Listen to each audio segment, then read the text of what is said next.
Most experts raise prices slowly, and that is why they stay broke. If raising your prices feels wrong, you are not broken. Feeling is actually a sign that you're ready to step into the next level. So in this video, I will show you why raising your prices feels so uncomfortable and why it is the smartest move you can make if you want a sustainable and profitable expert business. I know exactly how it feels before you make that leap, because for me, it felt like a burnout. My daughter was 1 year old at the time, and I remember working long hours, missing daycare parental meetings, running out of money with paid ads, and chasing new clients. And the worst part of it all was that I couldn't even pay myself a salary for the first 2 years of running my business. So there's nothing worse than working so much and not even seeing the results. So at the lowest point, my business was more than 7,300 in the red. And I was wondering if I should just quit altogether, because it is terrifying to raise your prices when you already feel like you're drowning. But the truth is that staying at low prices was the very thing that kept me stuck. When I finally built my first 5,000 euro program, everything shifted. And not only did my income grow, but my clients actually started getting better results. And I have seen this pattern again and again. And for example, this dog trainer client, Mia, who filled 16 spots at 5,900 each, almost 100,000 was made with no sales page, no ads. Or Heini and Maria, who scaled from 0 to 80,000 per month in just 8 months, starting from zero with social media accounts and everything. And Emilia, who sold her first 4K retreats with fewer than 900 followers and hit her target with 11 participants. So by the way, if you are wondering how to do this step by step, I've linked my free training and premium pricing playbook below. So in this video, I will break down the 3 biggest reasons raising your prices feels wrong and why flipping those beliefs in what unlocks real growth. So the first thing is that I need more experience before I can charge that much. This one kept me stuck for years. When I launched my first premium offer for B2B, my own mentor actually said, "How are you ever going to separate yourself from others who have 20 plus years of experience?" But here is what shifted, because clients don't pay for how long you've been around. They pay for how well you can solve their problem right now. So when I landed my first corporate sales training deal, I had zero formal experience, no website, no brand, but I had a niche: female salespeople serving female customers, and nobody else had that. So that is specifically what created trust, even more than 20 plus years of generic experience could ever do. And my team worked with this leadership coach who launched her business while working with us. Her first clients were these huge corporations like Burger King and Subway, and her clients thanked her because now they felt they were finally working with someone at the right level in their really specific niche, and they wanted to continue working with her.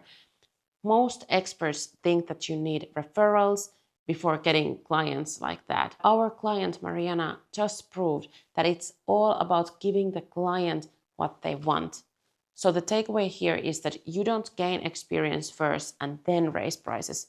You raise your prices, and that forces you to gain the right experience with the right clients. So the second thing is that there isn't enough people that would be willing to pay that much. And I totally get it, because I actually thought the same in the beginning. I used to believe that the market was too small or the people just couldn't afford it. But here is the reality. There are always people willing to pay more. Even during economic downturns, luxury markets thrive. And why is that? Because there's always certain people who will prioritize speed, certainty, and quality. And these are the best clients you want to work with. They are not asking for discounts or coaching payments and not draining your energy. And don't get me wrong, it doesn't mean that you're only selling to the rich, but you are selling to the ones who are decisive, committed, and ready to go. I had this own experience a couple of years ago when I invested $25,000 in leadership coaching. I wasn't a millionaire, so it wasn't because it was cheap for me. It was because I knew it would save me years of trial and error. And the same month, we actually hit record-breaking sales month, even though this whole thing wasn't even about sales coaching at all. But I just knew what I wanted and I needed that, and I was ready to commit. And it showed up also in a way that I sold to our clients that month or led the team that month. So I saw it also in the results. And this is the type of clients you also just want, because someone who wants the best instead of the cheapest option. So one of our clients thought that 3,000 would be too much in her niche. But after positioning properly, she closed several 5,000 deals. And a client told her that I have been waiting for someone to finally offer something at this level.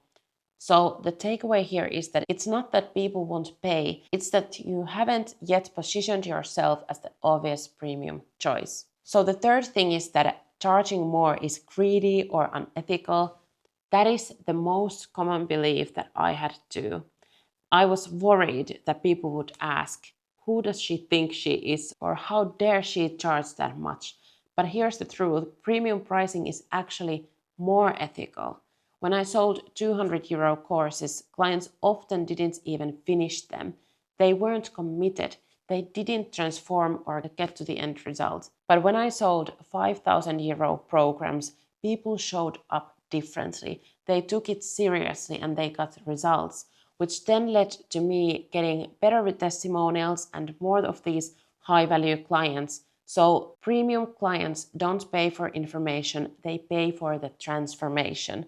They pay for speed, for certainty, and for confidence. And often they are grateful for you to even offer a solution that is bold enough to match the level of change they want.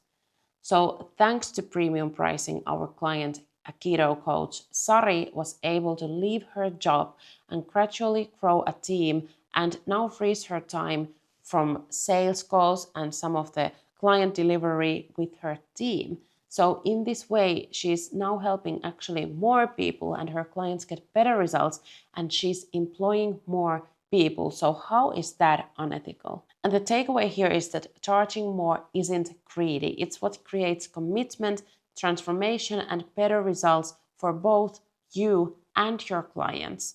So raising your prices feels wrong because it forces you to let go of the old story, but it's the only way to step into a business that's profitable, fulfilling, and light to run. And if you're wondering how to package your expertise into 5K offers, even if your service feels too complex, that is exactly what I showed in my previous video that is linked below. So make sure to subscribe and grab the premium pricing playbook below, and I will see you in the next one.